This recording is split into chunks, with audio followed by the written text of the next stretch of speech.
મિત્રો, આપણે last time કુલમનો નિયમનું અદિ સ્વરૂપ જોયું હતું. કુલમના નિયમનું અદિ સ્વરૂપ જો તમે થિયરી વાંચી હોય અને સમજ્યા હોય તો તેમાં આપણે બે સમીકરણ લાવ્યા હતા, સમીકરણ નંબર 2 અને સમીકરણ નંબર 3. આ સમીકરણ નંબર 2 અને સમીકરણ નંબર 3 એ સૌથી મહત્વના સમીકરણ છે જેને સમજવા જરૂરી છે. સમીકરણ નંબર 2 છે એ f બરાબર 1/4 પાઈ epsilon 0 q1 q2 by r² છે. સમીકરણ નંબર 3 છે fm બરાબર 1/4 પાઈ epsilon q1 q2 by r² છે. હવે બંને સમીકરણ અલગ અલગ છે, તો કેવી રીતે બંને અલગ છે જોઈએ. આ જે સમીકરણ રહ્યું f વાળું, આ સમીકરણ બે બિંદુવત વિદ્યુત ભારોને જ્યારે શૂન્યાવકાશમાં મૂકીએ છીએ ત્યારે એના ઉપર લાગતું વિદ્યુત બળનું સમીકરણ છે. જ્યાં એપ્સિલોન 0 એ શૂન્યાવકાશમાં બે વિદ્યુત ભારો હશે તો શૂન્યાવકાશની પરમિટિવિટી છે. હવે આ જે સમીકરણ fm નું મળ્યું, આ fm નું m એટલે કોઈ માધ્યમને ધ્યાનમાં રાખીને બનાવેલું છે. એનો મતલબ એ થાય કે જ્યારે બે બિંદુવત વિદ્યુત ભારોને કોઈ માધ્યમમાં આપણે રાખીએ છીએ ત્યારે આ બે બિંદુવત વિદ્યુત ભારો ઉપર લાગતું જે વિદ્યુત બળ છે એના માટેનું આ સમીકરણ છે. મિત્રો યાદ રાખજો કે આ સમીકરણ શૂન્યાવકાશ માટેનું, આ સમીકરણ જે તે માધ્યમ માટેનું, જ્યાં એપ્સિલોન એ જે તે માધ્યમનો પરાવૈદ્યુતાંક અથવા તો માધ્યમની પરમિટિવિટી છે. હવે આપણે આ બંને સમીકરણનો ગુણોત્તર લીધો તો આપણને કિંમત મળી f/fm બરાબર ε/ε0. હવે અહીંયા આગળ ε/ε0 ને આપણે εr તરીકે ઓળખ્યા, જ્યાં εr ને કહેવાશે માધ્યમની સાપેક્ષ પરમિટિવિટી. સાપેક્ષ એટલે કે અહીંયા આગળ બે વિદ્યુત ભારોને જે માધ્યમમાં રાખ્યા હોય એને શૂન્યાવકાશની સાપેક્ષ પરમિટિવિટી કહેવાય. બરાબર. જેને બીજું પણ નામ આપેલું છે k. આ k કેપિટલ k છે, જ્યારે આગળ મેળવેલો જે k હતો એ સ્મોલ k છે. આગળ મેળવેલો જે સ્મોલ k છે જેના આપણે કુલમ્બ અચળાંક તરીકે ઓળખ્યું હતું, જ્યારે આ છે કેપિટલ k જેને આપણે કહીશું માધ્યમનો ડાઇલેક્ટ્રિક અચળાંક. હવે આપણે ε/ε0 તરીકે εr પણ મૂકી શકો અથવા તો ε/ε0 તરીકે કેપિટલ k પણ લઈ શકીએ. તો સમીકરણ આપણે આવી રીતે મળ્યું f/fm બરાબર કેપિટલ k. ધેરફોર fm ને કરતા બનાવીએ તો f/K. હવે આ સમીકરણને મારે વાંચવું છે તો કેવી રીતે વંચાશે? તો આવી રીતે વંચાશે કે બે બિંદુવત વિદ્યુત ભારોને જ્યારે માધ્યમમાં મૂકેલા હોય ત્યારે એના પર લાગતું વિદ્યુત બળ આ બે બિંદુવત વિદ્યુત ભારોને શૂન્યાવકાશમાં મૂક્યા હોય ત્યારે એના પર લાગતા વિદ્યુત બળ કરતા k માં ભાગનું થાય. તો આપણે આવી રીતે એને વંચાશે. હવે આપણે ગઈકાલે એક પ્રશ્ન પૂછ્યો હતો કે આ સ્મોલ k કે જેને આપણે કુલમ્બ અચળાંક, સમપ્રમાણતાનો અચળાંક જે કુલમ્બ અચળાંક હતો એનું પારિમાણિક સૂત્ર શું થશે? તો એનું પારિમાણિક સૂત્ર મેળવવાનો પ્રયત્ન કરીએ.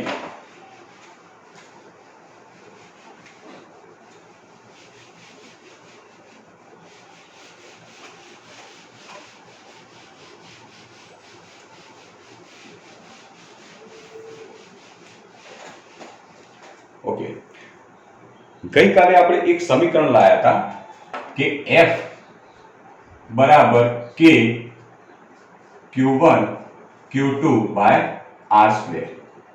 હવે આ સમીકરણ ઉપરથી જો k ના આપણે કરતા બનાવીએ તો k બરાબર f r² છેદમાં q1 q2. આના ઉપરથી આપણે k નું મૂલ્ય લખ્યું હતું કે k નું મૂલ્ય હતું 8.9875 ગુણ્યા 10⁹ કે જે પ્રાયોગિક રીતે મેળવેલું હતું એ. એનો એકમ શું લખ્યો હતો? એકમ શું હતો? તો ન્યૂટન r² એટલે મીટર સ્ક્વેર પ્રતિ q1 q2 એટલે કુલમ્બ સ્ક્વેર. અથવા તો આપણે એને આ પણ કિંમત લખી શકીએ k બરાબર 9 ગુણ્યા 10⁹ ન્યૂટન મીટર સ્ક્વેર પ્રતિ કુલમ્બ સ્ક્વેર. હવે આના ઉપરથી આપણે k નું પારિમાણિક સૂત્ર લાવીએ. k નું પારિમાણિક સૂત્ર, ચલો k નું પારિમાણિક સૂત્ર આપણે લખીએ. હવે પારિમાણિક સૂત્ર આપણે એકમ ઉપરથી લખવાનો પ્રયત્ન કરીશું. એકમની અંદર પહેલા છે ન્યૂટન, તો ન્યૂટનનું પારિમાણિક સૂત્ર થાય m1 l1 t-2. m metre એટલે કે અંતર માટેનું છે તો એના માટે થશે l2 એનો વર્ગ છે એટલા માટે, છેદમાં કુલમ્બ. કુલમ્બ આપણને ખબર છે કે વિદ્યુત ભાર Q જેનો એકમ આપણે કુલમ તરીકે લીધેલો છે. આના પછીના ચેપ્ટરની અંદર તમે કુલમ જે વિદ્યુત ભાર Q છે એના માટેનું સમીકરણ ભણશો Q બરાબર I * T. આના પછીના ચેપ્ટરની અંદર વિદ્યુત ભારનું એક સમીકરણ ભણીશું Q બરાબર IT. આના ઉપરથી I એ વિદ્યુત પ્રવાહ છે. વિદ્યુત પ્રવાહનું પારિમાણિક સૂત્ર જુઓ તો ફક્ત A1 જ થાય અને T એટલે સમય છે જેના માટેનું પારિમાણિક સૂત્ર T1 થશે. ઓકે, એટલે ટૂંકમાં કહી શકો કે Q એ વિદ્યુત ભાર છે અને વિદ્યુત ભાર માટેનું પારિમાણિક સૂત્ર થશે A1 T1. અહીંયા પણ સેમ Q1 Q2 બંને વિદ્યુત ભાર છે તો એકના માટે A1 T1, બીજા માટે પણ A1 T1, તો થશે A1 T1 ગુણ્યા A1 T1 તો A² T², તો છેદમાં આવશે A² T², એટલે કે A ની 2 T ની 2. ક્લિયર? તો ચલો હવે આપણે આનું આખું પારિમાણિક સૂત્ર બનાવવાનો પ્રયત્ન કરીએ. તો M1 L ગણો કેટલા છે? L ની 1, L ની 2, તો L ની થશે L3, T ની -2, આ T ની 2 નીચે છે ઉપર જશે તો -2 થશે, તો -2 T ની -4 અને A ની 2 છે જે ઉપર જશે તો A ની -2 A ની -2 થશે. તો આપણને પારિમાણિક સૂત્ર આવી રીતે મળ્યું છે. ક્લિયર? તો યાદ રાખજો કે કુલમ્બ અચળાંક K નું પારિમાણિક સૂત્ર થાય M1 L3 T-4 A-2. Clear? તો આપણે અહીંયા સુધીનો એક પોઈન્ટ પ્રશ્નમાં તમને પૂછ્યો હતો. પછી મેં તમને એમ પણ કીધું હતું કે જે આપણે એપ્સિલોન નામની રાશિ લાયા હતા, એટલે કે પરાવૈદ્યુતાંક અથવા તો પરમિટિવિટી વાળી જે રાશિ લાયા હતા એના વિશેના પણ એક બે પોઈન્ટ આપણે જણાવવાના કીધા હતા. ચલો આપણે જોઈએ. આપણે છેલ્લે એક સમીકરણ શોધ્યું હતું કે K બરાબર 1/4 પાઈ એપ્સિલોન 0. આપણે K નું એક સમીકરણ લાયા હતા કે સ્મોલ k બરાબર 1/4 પાઈ એપ્સિલોન 0 થાય. હવે આમાંથી એપ્સિલોન 0 ને આપણે કરતા બનાવીએ તો શું થશે? તો એપ્સિલોન 0 બરાબર 1/4 પાઈ k. આપણે જેમ k નું મૂલ્ય આપણે 8.9875 ગુણ્યા 10⁹ અથવા તો 9 ગુણ્યા 10⁹ લાયા, એવી રીતે મારે એપ્સિલોન 0 ની કિંમત મેળવવી છે. તો એપ્સિલોન 0 ની કિંમત મેળવવા માટે આપણે આવી રીતે કિંમત મૂકીએ 1/4 પાઈ ગુણ્યા k ની કિંમત આપણે જે પ્રાયોગિક રીતે મેળવેલી છે એ કિંમત લઈએ તો 8.9875 ગુણ્યા 10⁹. તો ચલો આપણે આનો જો ભાગાકાર કરીએ તો આપણને જવાબ શું મળશે? તો આપણને જવાબ મળશે 8.854 ગુણ્યા 10⁻12. તમે આનો ગુણાકાર ભાગાકારને કરી દેશો તો તમને છેલ્લે જવાબ મળશે 8.854 ગુણ્યા 10⁻12. તો ચલો હવે એપ્સિલોન 0 એટલે કે પરમિટિવિટી જે રહી એ પરમિટિવિટી માટે આપણે એકમ બનાવીએ. શું થશે? બનાવવાનો પ્રયત્ન કરો. તો ચલો પરમિટિવિટી નું સૂત્ર જુઓ કે 1/4 પાઈ k છે, જ્યાં 1/4 પાઈ એ તો અચળ છે કે જેનો આપણે કોઈ એકમ બનાવી શકીએ નહીં. હા, k નો એક એકમ જાણીએ છીએ, k નો આપણે એકમ લખ્યો છે કે ન્યૂટન મીટર સ્ક્વેર પ્રતિ કુલમ સ્ક્વેર, પણ k છેદમાં છે તો આખો એકમ ઉલટાઈ જશે. તો જે કુલમ સ્ક્વેર તમને અહીંયા છેદમાં દેખાય છે, કુલમ સ્ક્વેર એ આવી જશે અંશમાં, ન્યૂટન અંશમાં દેખાય છે તો છેદમાં, મીટર સ્ક્વેર અંશમાં છે તો છેદમાં. તો આનો એકમ આવી રીતે થશે કુલમ સ્ક્વેર પ્રતિ ન્યૂટન મીટર સ્ક્વેર. બરાબર? તો આપણે આ એપ્સિલોન 0 ની એક કિંમત મેળવી છે જેને આપણે યાદ રાખીશું. દાખલાની અંદર ઉપયોગ કરવાનો થાય અથવા તો MCQ માં ઉપયોગ કરવાનો થાય તો પણ આપણે ઉપયોગ કરી શકીએ. ઓકે, તો આપણે એપ્સિલોન 0 ની કિંમત લાયા. હવે જેમ k નું પારિમાણિક સૂત્ર લાયા એવી રીતે પરમિટિવિટી એપ્સિલોન 0 નું આપણે પારિમાણિક સૂત્ર બનાવીએ. તો એપ્સિલોન 0 નું પારિમાણિક સૂત્ર. ચલો એપ્સિલોન 0 નું પારિમાણિક સૂત્ર બનાવવાનો પ્રયત્ન કરો. હવે આખું કોઈ બનાવવાની જરૂર નથી. હવે ખબર છે કે અહીંયા આગળ 1/4 પાઈ આ બધી અચળ રાશિ કે જેનું આપણે પારિમાણિક સૂત્ર ના બનાવી શકીએ તો ફક્ત k નું જ હશે, પણ k એ 1 ના છેદમાં છે તો પારિમાણિક સૂત્ર જે મળ્યું આખું આપણે એને ઉલટાઈ દઈએ તો આપણને પારિમાણિક સૂત્ર મળશે એપ્સિલોન 0 નું. તો જે 1 છે -1, 3 છે તો -3, -4 છે તો 4, -2 છે તો 2. તો સમીકરણ આવી રીતે મળશે. પારિમાણિક સૂત્ર m-1 l-3 t, -4 છે તો 4 અને a છે -2 છે તો n2. ક્લિયર? તો આપણે એપ્સિલોન 0 નું પારિમાણિક સૂત્ર બનાવ્યું. બરાબર છે? તો આ બે પોઈન્ટ આપણે કુલમના નિયમના જે વધારાના પોઈન્ટો હતા કે જે આપણે સમજવા જરૂરી હતા, તો એ પણ પોઈન્ટો આપણે અહીં આગળ સાબિત કરી શકીએ છીએ. ક્લિયર? તો હવે આપણે જોઈશું કે કુલમનો નિયમ સદિશ સ્વરૂપે આપણે કેવી રીતે સાબિત કરીએ છીએ.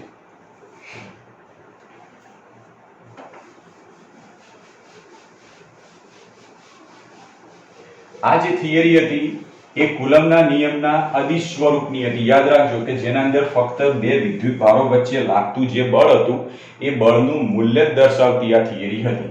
હવે જે થિયરી આપણે સમજવાની છે એ દિશા, કે જે બળ લાગે છે કઈ દિશામાં લાગશે એના માટે સદિશ નિયમ આપણે સમજીએ. ઓકે, તો કુલમનો નિયમ સદિશ સ્વરૂપે સમજવા માટે તો સૌથી પહેલા કુલમનો નિયમ હતો એ શાના માટેનો હતો એ જોઈએ. તો કુલમનો નિયમ એ બે બિંદુવત વિદ્યુત ભારો ઉપર જે વિદ્યુત બળ લાગે છે એ વિદ્યુત બળ કેટલા મૂલ્યનું છે એ સમજવા માટેનો નિયમ હતો. હવે આપણને ખબર છે કે આ જે બળ લાગતું હોય એ સદિશ સ્વરૂપની રાશિ છે, તો માટે આનો એક સદિશ નિયમ પણ આપણે સમજવો જરૂરી પડશે. તો એના માટે આપણે માની લઈએ કે બે બિંદુવત વિદ્યુત ભારો લઈ લઈએ. આ જગ્યાએ એક બિંદુવત વિદ્યુત ભાર Q1, આ જગ્યાએ એક બિંદુવત વિદ્યુત ભાર Q2 લઈ લઈએ. હવે સદિશ સ્વરૂપે મેળવવા માટે આ બંને વિદ્યુત ભારોથી થોડા અંતરે કોઈ એક સંદર્ભ બિંદુ લઈ લઈએ O. બે વિદ્યુત ભારો Q1 Q2 એનાથી થોડે દૂર આપણે એક સંદર્ભ બિંદુ O લઈ લીધું છે. સંદર્ભ બિંદુ લઈએ એટલે સંદર્ભ બિંદુથી બંને વિદ્યુત ભારોના સ્થાન સદિશો આપણને ખબર હોવી જોઈએ. તો ધારો કે Q1 છે એનો સંદર્ભ બિંદુથી સ્થાન સદિશ આપણે લઈ લઈએ તો આનો સ્થાન સદિશ થાય છે R1 જેટલો. આ Q2 છે તો ત્યાં સુધીનો સ્થાન સદિશ છે R2 જેટલો. ઓકે, હવે Q1 થી Q2 તરફ ધ્યાન રાખજો, Q1 થી Q2 તરફની દિશામાંનો સ્થાન સદિશ અથવા તો એકમ સદિશ સ્થાન સદિશ લઈ લઈએ R21. હવે R21 કેવી રીતે લખ્યો? તો એરો જે વિદ્યુત ભાર અથવા તો જે બાજુ હોય એનું મૂલ્ય પહેલા લખવાનું, પુચ્છ જે બાજુ હોય એનું મૂલ્ય પછી લખવાનું. તો પુચ્છથી લઈને શીર્ષ તરફ જઈએ તો શીર્ષ કઈ બાજુ આવે છે? 2 તરફ, માટે સ્થાન સદિશ લખીએ R21. હવે R21 નું એક મૂલ્ય છે. આ જે R21 લખ્યા એને બીજી કેવી રીતે લખી શકાય? તો R21 લખવા માટે એનો સ્થાન સદિશનો એરો જુઓ તો એરો છે 2 તરફ. 2 તરફ એટલે Q2 વિદ્યુત ભાર તરફ છે. તો Q2 વિદ્યુત ભાર તરફ હશે તો સંદર્ભ બિંદુથી Q2 વિદ્યુત ભારનું સ્થાન સદિશ R2 છે, તો માટે R2. આ જે સદિશ રહ્યો એનું પુચ્છ 1 વિદ્યુત ભાર તરફ છે અને એનું સંદર્ભ બિંદુથી જે સ્થાન સદિશ છે R1 છે, માટે R2 - R1 આવી રીતે પણ લખાશે. તો R21 બરાબર R2 - R1 કેવી રીતે લખ્યું?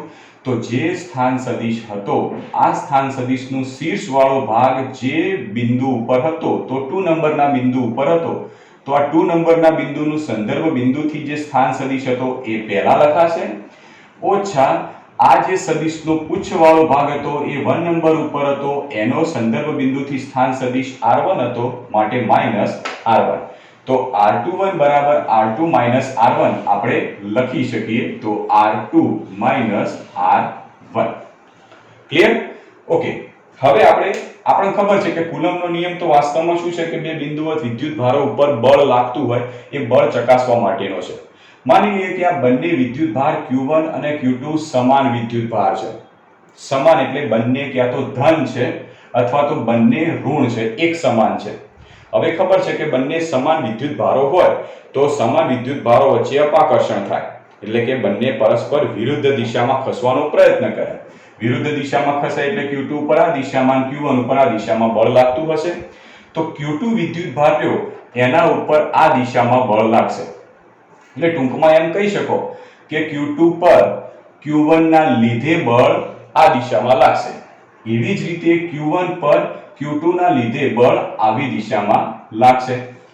હવે આ જે બળની દિશાઓ બતાવી છે એ બળના મૂલ્યો પણ બતાવીએ કે કયા બળો હશે. તો Q2 પર જેના ઉપર બળ લાગે એ રાશિ આપણે પહેલા લખીએ છીએ. તો F2 કોના લીધે લાગ્યું? 1 ના લીધે F21. તો આ દિશામાંનું બળ કેટલું હશે? સદિશ F21.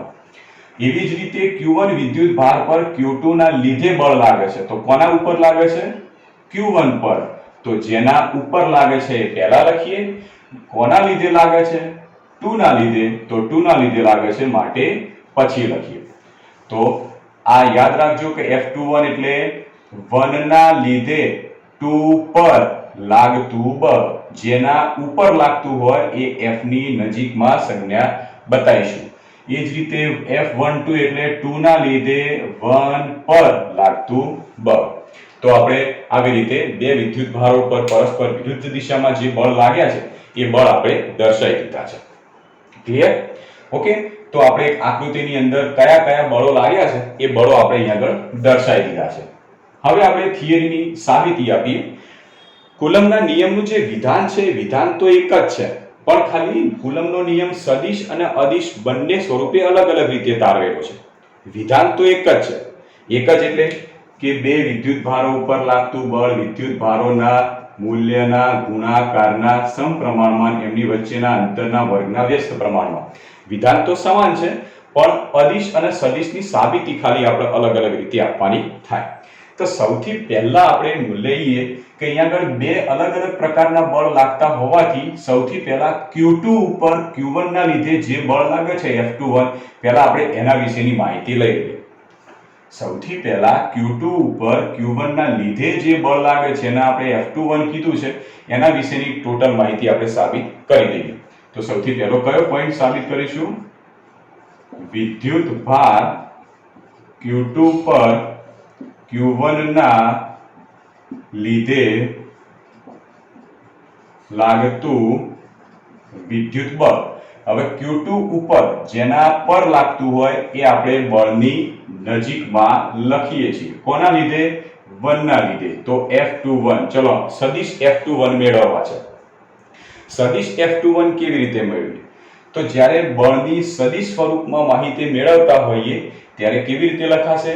તો કોઈ પણ રાશિની સદિશ સ્વરૂપમાં માહિતી એટલે એ રાશિનું મૂલ્ય ગુણ્યા એ રાશિનો સ્થાન સદિશ, એ રાશિનો એકમ સદિશ, સોરી એ રાશિનો એકમ સદિશ. જેમ કે આપણે લખીએ છીએ કે એકમ સદિશ બરાબર સદિશ ભાગ્યા એનું મૂલ્ય. તો જો સદિશની વાત કરતા હોઈએ તો મૂલ્ય સીધું આ બાજુ ગુણાઈ જશે. તો બળની સદિશ સ્વરૂપની માહિતી મેળવવી હોય તો એનું મૂલ્ય અને આ બળની દિશામાંનો એકમ સદિશ એ બંને રીતે સમીકરણ બનાવવું પડે. હવે બળનું મૂલ્ય તો સમીકરણ આપણે લાયા હતા કે K Q1 Q2 upon R square છે. હવે આ બળનું સદિશ સ્વરૂપે વર્ગીકરણ સદિશ સ્વરૂપે આપણે વિસ્તૃત માહિતી આપવા માટે એનું મૂલ્ય અને એકમ સદિશ આ બંનેનો ગુણાકાર કરવો પડશે. તો મૂલ્ય તો બતાવી દીધું, ગુણ્યા એનો એકમ સદિશ. તો આ જે બળ F21 લાગ્યું છે, બળ F21 લાગે છે, આ બળ કઈ દિશામાં છે? તો બળ તમે જોશો તો R21 જે દિશામાં છે એ દિશામાં F21 છે. તો ગુણ્યા R21 એનો એકમ સદિશ કરવાનો છે માટે કેરેટ અથવા તો કેપ ક્યાં તો કેરેટ સ્વરૂપે બતાવીએ. ધ્યાન રાખો કેવી રીતે બતાવ્યું કે કોઈ પણ બળ સદિશ સ્વરૂપમાં જો બતાવવું હોય તો એ બળનું મૂલ્ય અને બળની દિશામાંનો એકમ સદિશ આપણે લખવો પડે. તો બળનું સદિશ સ્વરૂપ એટલે બળનું મૂલ્ય આપણે જાણીએ છીએ અને આ બળ R21 ની દિશામાં લાગે છે તો R21 નો એકમ સદિશ R21 કેરેટ. હવે R21 કેરેટને આપણે કેવી રીતે દર્શાવાય? તો R21 કેરેટ એટલે એકમ સદિશ એટલે સદિશ ભાગ્યા એનું મૂલ્ય. આપણે આવી રીતે દર્શાવીએ છીએ, સદિશ ભાગ્યા એનું મૂલ્ય. તો આ જે કિંમત રહી એ અહીં આગળ મૂકી દઈએ. પણ યાદ રાખો કે અહીં આગળ જે મૂલ્ય રહ્યું ને એ મૂલ્યમાં આપણે R² બતાયા છે. આર સ્ક્વેર, આર એ મૂલ્ય છે અને આર નું મૂલ્ય કેટલું લીધું છે આપણે R21 જેટલું, તો આર બદલે લઈશું R21 નો સ્ક્વેર. આ તો મૂલ્ય છે. બે બળોમાં બે વિદ્યુત ભારો વચ્ચેનું અંતરનું મૂલ્ય કેટલું છે એ મૂલ્ય છે, જ્યારે આ એકમ સદિશ છે. એકમ સદિશમાં કિંમત મૂકી દઈએ. therefore F21 બરાબર K Q1 Q2 by R21 square into એકમ સદિશ તરીકે લઈ લઈએ R21 સદિશ ભાગ્યા R21 નું મૂલ્ય. આ એ મૂલ્ય તો આ સ્ક્વેર, આ એક ઘાત, તો ટોટલ 3 ઘાત થઈ જશે. તો F21 બરાબર K Q1 Q2 by R21 નો ઘન ઇન્ટુ R21 સદિશ. ક્લિયર? ઓકે. હવે R21 સદિશ બરાબર તો R2 R1 લખેલા છે, તો આપણે આને આવી રીતે લખીએ કે F21 બરાબર K Q1 Q2 ભાગ્યા મૂલ્યને આવી રીતે દર્શાવાય R2 R1 આનો ઘન, મૂલ્ય સ્વરૂપમાં થઈ ગયું. આ મૂલ્ય છે એટલે માનાંકમાં લઈ લીધું ઇન્ટુ R2 R1 સદિશ. ક્લિયર? તો ધ્યાન રાખો કે આપણે આ કિંમતો કેવી રીતે લાયા. ફરીથી એકવાર જોઈ લેજો કે વિદ્યુત ભાર Q2 પર Q1 ના લીધે લાગતું બળ, જે બળ આપણે સદિશ સ્વરૂપમાં લેવાના છીએ, તો એ બળનું મૂલ્ય બળ આપણે કેવી રીતે લાયા છીએ. તો બળ બરાબર F21 બરાબર K Q1 Q2 by R21 નો સ્ક્વેર ઇન્ટુ આ બળ કઈ દિશામાં હતો, R21 ની દિશામાં, તો એનો એકમ સદિશ. તો એકમ સદિશ આપણે લઈએ R21. હવે એકમ સદિશ બરાબર સદિશ ભાગ્યા એનું મૂલ્ય થાય. તો આ કિંમત આપણે આના અંદર મૂકી દઈએ. હવે આ મૂલ્ય છે, આ પણ મૂલ્ય છે, તો આ મૂલ્યમાં આનો વર્ગ છે, જ્યારે આની એક ઘાત, તો આ બંનેનો ગુણાકાર થશે તો સીધો જ ઘાતનો સરવાળો, તો 3 ઘાત થઈ ગઈ. તો R21 ની 3 ઘાત. તો F21 બરાબર K Q1 Q2 upon R2 R1 નો ઘન, કારણ કે 3 ઘાત થઈ જશે, તો R21 ની કિંમત આપણે R2 R1 લીધેલી છે, તો R21 બરાબર R2 R1 આ મૂલ્ય સ્વરૂપે છે, માટે માનાંકમાં એનો ઘન, અને આનું થશે R2 R1. તો આપણે એક ભાગ એટલે કે Q2 વિદ્યુત ભાર પર Q1 વડે કેટલું બળ લાગશે F21 વિશેની આખી ચર્ચા કરી. સેમ હવે લઈએ બીજો પોઈન્ટ કે Q1 ઉપર Q2 ના લીધે જે બળ લાગે છે F12, એના વિશેની આપણે ટોટલ માહિતી મેળવવાનો પ્રયત્ન કરીએ. ચલો, એના માટેની ફરીથી એક આકૃતિ દોરીએ, જેથી આપણે સમજણ ઈઝી થઈ જાય.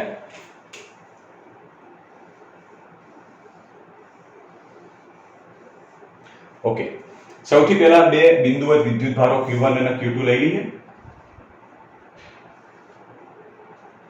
Q1 Q2 સંદર્ભ બિંદુ લઈ લઈએ, કોઈ O સંદર્ભ બિંદુ લઈ લઈએ. ઓકે, સંદર્ભ બિંદુ લીધું તો સંદર્ભ બિંદુથી બંને વિદ્યુત ભારો Q1 અને Q2 ના સ્થાન સદિશ લઈ લઈએ.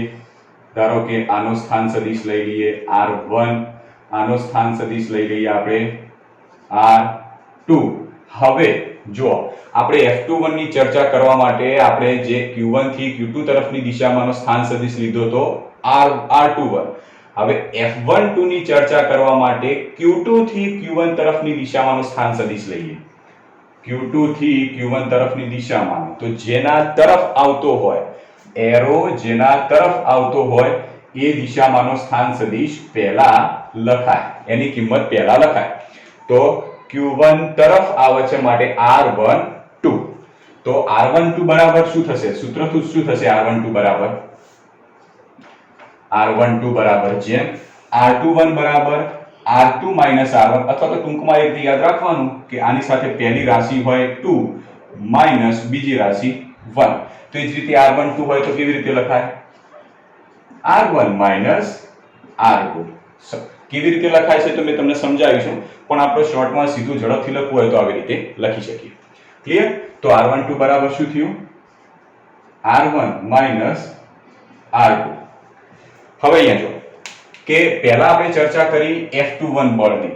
ઓકે, હવે આપણે ચર્ચા કરવાની છે F1 બળની, F12 બળની. તો આ દિશામાં Q2 ના લીધે બળ લાગશે, આનું આ દિશામાં લાગશે. આ બળ છે F21 અને આ બળ છે F12. સેમ આકૃતિ, કોઈ જ ફરક નહીં, ફક્ત સ્થાન સદિશ ઇન્ટરચેન્જ કરી દીધો. તો હવે તમે જે અહીંયા જુઓ કે આકૃતિ બંને સમાન હતી. પહેલામાં સ્થાન સદિશ R21 આ દિશામાં હતો, જ્યારે આની અંદર સ્થાન સદિશ R12 આ દિશામાં છે. બંનેમાં સ્થાન સદિશો ચેન્જ થઈ ગયા. તો બંનેનું મૂલ્ય તો સમાન જ રહેશે, બંને વિદ્યુત ભારો તો એક જ સ્થાન ઉપર રહેશે. તમે માપણી કરશો તો બંનેનું મૂલ્ય સમાન મળશે, પણ દિશા બદલાઈ ગઈ. તો દિશા બદલાઈ જાય તો આને આવી રીતે લખાય કે R12 થઈ ગયા -R21. એટલે એમ કહી શકો કે ભાઈ R21 આ દિશામાં છે, R12 આ દિશામાં છે, માટે બંનેની દિશા પરસ્પર વિરુદ્ધ છે. તો માટે દિશા વિરુદ્ધ એટલે સદિશની કિંમતો પણ પરસ્પર વિરુદ્ધ થઈ જાય. તમે આને આવી રીતે લખો, અથવા તો આમ પણ લખી શકાય કે R21 બરાબર -R12 માઈનસ આ બાજુ લઈ લો, બંને કિંમત સમાન લખી છે. જો સદિશ પરસ્પર વિરુદ્ધ હોય, સદિશ પરસ્પર વિરુદ્ધ હોય, ભલે મૂલ્ય બંનેના સમાન હોય, પણ સદિશ પરસ્પર વિરુદ્ધ હોય તો એનો એકમ સદિશ પણ વિરુદ્ધ થઈ જાય. તો R21 નો એકમ સદિશ માઈનસ R12 નો એકમ સદિશ. તો આટલા પોઈન્ટો આપણે ખાસ યાદ રાખવાના છે. તો ફરીથી જુઓ, બંને વિદ્યુત ભારો એક જ સ્થાન ઉપર રાખ્યા હતા, માટે બંનેની માપણી કરીએ તો મૂલ્ય સમાન મળશે. પણ એકનો સ્થાન સદિશ આવી દિશામાં છે તો બીજાનો સ્થાન સદિશ વિરુદ્ધ દિશામાં છે. તો બંનેના સ્થાન સદિશ વિરુદ્ધ હોવાથી R12 બરાબર -R21 લખી શકીએ, બંને પરસ્પર વિરુદ્ધ દિશામાં છે. હવે તમે આને આમ પણ લખી શકો કે જેમ મેં R12 બરાબર -R21 લખ્યા, અથવા તો R21 બરાબર -R12 પણ તમે લખી શકો. હવે સદિશ જો પરસ્પર વિરુદ્ધ હોય તો એના એકમ સદિશ પણ વિરુદ્ધ થઈ જાય. તો એના એકમ સદિશ પણ પરસ્પર વિરુદ્ધ થશે. ક્લિયર? હવે સાબિતી આપણે જે આ ભાગની આપી હતી સેમ એવી રીતે સાબિતી આપી. આપણે સાબિત કરવાનું છે કે Q1 પર Q2 વડે કેટલું બળ લાગે છે, એ બળનું સૂત્ર મેળવવું છે, એટલે F12 નું સૂત્ર મેળવવું છે. તો ચલો આપણે લખીએ કે વિદ્યુત ભાર Q1 પર વિદ્યુત ભાર Q2 ના લીધે લાગતું વિદ્યુત બળ Q1 પર લાગે છે, જેના ઉપર લાગે એના આપણે હંમેશા પહેલા લખીએ છીએ, અને 2 ના લીધે લાગે છે તો 2 પછી લખીએ.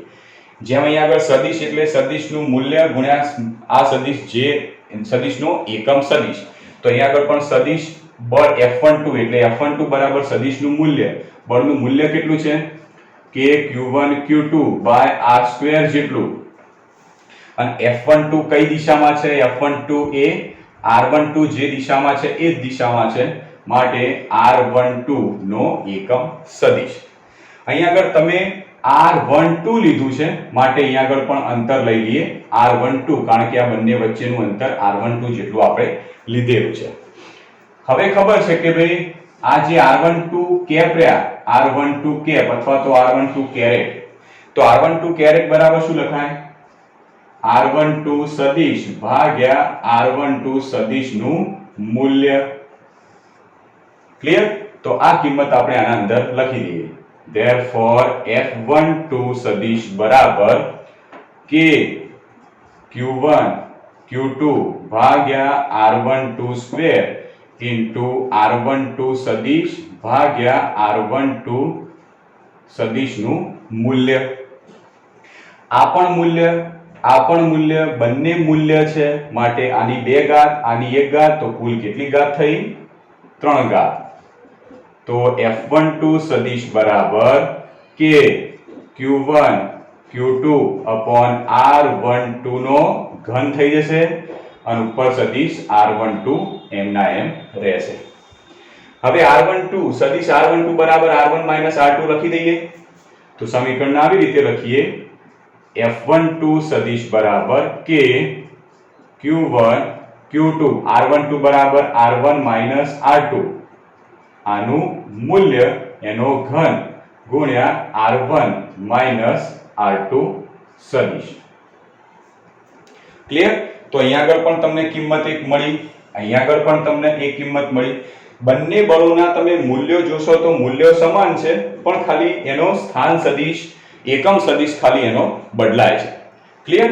તો આ બંને સમીકરણો, એ પહેલું સમીકરણ આપણે મેળવ્યું Q2 ઉપર Q1 ના લીધે લાગતું બળ, બીજું સમીકરણ મેળવ્યું Q1 પર Q2 ના લીધે લાગતું બળ. તો આપણે ટોટલ બે સમીકરણો મેળવ્યા છે.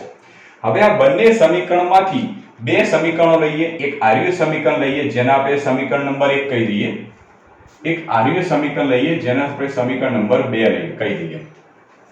ઓકે, સમીકરણ નંબર 1 અને 2 ને ધ્યાનથી જોઈએ તો બંને સમીકરણમાં મૂલ્યવાળો ભાગ બંનેમાં સમાન છે. જો R12 એટલે કે અહીંથી આટલું અંતર, આ બાજુથી આ બાજુ અંતર માપો કે આ બાજુથી આ બાજુ માપો તો અંતરનું મૂલ્ય તો સમાન જ મળવાનું. તો R21 અને R12 બંનેના મૂલ્યો તો સમાન જ મળશે. ઓકે, ખાલી બદલાય છે આ એકમ સદિશ. પણ એકમ સદિશ માટે હમણાં જ વાત કરી કે R21 નો એકમ સદિશ R12 ના એકમ સદિશના ઋણ મૂલ્ય જેટલો હોય છે. તો જે જગ્યાએ R21 દેખાય ત્યાં આપણે લઈ લઈએ -R12. તો અહીંયા આગળ અંદર એક એક્સ્ટ્રા પોઈન્ટ ઉમેરીએ તો સમીકરણ 1 પરથી, સમીકરણ 1 પરથી, ચલો સમીકરણ 1 પરથી જ્યાં જે જગ્યાએ R21 દેખાય આપણને R21 કે એ જગ્યાએ આપણે લઈ લેવાના -R12 કે. તો F21 બરાબર કે Q1 Q2 by R21 square લખો અથવા તો R12 સ્ક્વેર લખો, ફરક પડવાનો છે કોઈ નહીં પડે, કારણ કે મૂલ્ય છે. મૂલ્યનું તમે આ બાજુથી આ બાજુ માપણી કરો કે આ બાજુથી આ બાજુ માપણી કરો તો સમાન જ રહેશે. માટે નીચે લખી દઈએ R12 સ્ક્વેર બરાબર, મૂલ્ય તો બદલાશે નહીં. આના બદલે આપણે કેટલા લેવાના? -R12 caret, -R12 caret. Minus લઈ લઈએ આગળની સાઈડ. therefore F21 સદિશ બરાબર કે, સોરી માઈનસ આગળ લઈ લઈએ તો માઈનસ કે Q1 Q2 upon R12 square into R12 એકમ સદિશ. પણ આટલો ભાગ જુઓ, આટલો ભાગ જુઓ, આટલો ભાગ જોશો તો સમીકરણ નંબર 2 જેવો દેખાય છે. તો સમીકરણ નંબર 2 જેવો દેખાતો હોય તો સમીકરણ 2 ના આપણે F12 બળ કીધેલું છે, તો આના બદલે લઈ લઈએ F12 બળ. તો therefore F21 સદિશ F21 બરાબર માઈનસ, અને આના બરાબર તો થશે સદિશ F12, તો સદિશ F12. હવે અહીંયા આગળ આના આપણે અર્થ સમજવાનો પ્રયત્ન કરીએ. આ વિધાન, આ જે સમીકરણ મેળવ્યું છે એનું વિધાન શું થશે? F21 એટલે 2 વિદ્યુત ભાર પર 1 વડે લાગતું બળ, એટલે બીજા ઉપર પહેલાના લીધે લાગતું બળ, અને આનો મતલબ થશે પહેલા ઉપર બીજાના લીધે લાગતું બળ. બંને બળ સમાન થશે, બંને બળના મૂલ્યો કરશો સમાન થશે પણ પરસ્પર વિરુદ્ધ દિશામાં થશે. તો આ વિધાન એ ન્યૂટનની ગતિના ત્રીજા નિયમના વિધાન જેવું છે કે બંનેના આ વિદ્યુત ભાર જેટલો આ બાજુ ખેંચાશે એટલો જ આ બાજુ ખેંચાશે. મતલબ મૂલ્યો બંનેના સમાન રહેશે, પણ એક આ બાજુ તો બીજો વિરુદ્ધ બાજુ જશે. તો આ એ વિધાન ન્યૂટનની ગતિના ત્રીજા નિયમના જેવું મળશે. જો આને મૂલ્ય સ્વરૂપમાં બતાવવું હોય તો મૂલ્ય સ્વરૂપમાં આપણે આવી રીતે લખી શકીએ કે સદિશ F21 નું મૂલ્ય અને સદિશ F12 નું મૂલ્ય, બંનેના મૂલ્યો સમાન થાય. ઋણ ચિહ્ન માનાંકમાં હોય એટલે નીકળી જાય. તો આ સદિશ, જો સદિશના મૂલ્યો સમાન છે પણ પરસ્પર વિરુદ્ધ દિશા, આ દર્શાવે છે દિશા, આ દર્શાવે છે મૂલ્ય. આ તો થયો ન્યૂટનની ગતિનો ત્રીજો નિયમ. તો આમ કહી શકાય કે બે વિદ્યુત ભારો રહ્યા, એ બે વિદ્યુત ભારોને કોઈ અંતરે મૂકવામાં આવે તો એના ઉપર જે પરસ્પર વિરુદ્ધ દિશામાં બળો લાગ્યા, એ પરસ્પર વિરુદ્ધ દિશામાં બળો ન્યૂટનની ગતિના ત્રીજા નિયમ અનુસાર લાગ્યા છે. ક્લિયર? તો આ સાબિતી રહી એ કુલમ્બનો નિયમ કે જે સદિશ સ્વરૂપનો હતો, સદિશ સ્વરૂપના નિયમની સાબિતી થઈ. હવે પરીક્ષાની અંદર તમે જો આવી રીતે બે અલગ અલગ ભાગોમાં લખશો તો પણ સાચું છે. પહેલા આપણે પહેલી આકૃતિના અંદર લેવાનું કે ભાઈ F21 વિશે ચર્ચા કરો તો સ્થાન સદિશ F21 ની દિશામાંનો લેવાનો અને એના વિશે બળનું સમીકરણ મેળવી દેવાનું. બીજાની અંદર જો F12 ની ચર્ચા કરતા હોય તો સ્થાન સદિશ આપણે F12 લેવાનું અને એના માટે બળની ચર્ચા કરી દેવાની. બંને સમીકરણો મેળવ્યા પછી આ જે સમીકરણ નંબર 1 રહ્યું ત્યાં R21 કેરેટ છે ત્યાં આગળ આપણે આ -R12 કેરેટ લઈ લઈએ તો આ તો સમીકરણ આખું F12 જેવું થશે. તો આપણે છેલ્લે સમીકરણ મળશે સદિશ F21 બરાબર માઈનસ સદિશ F12. તો આપણે આવી રીતે એને સાબિત કરી શકીએ.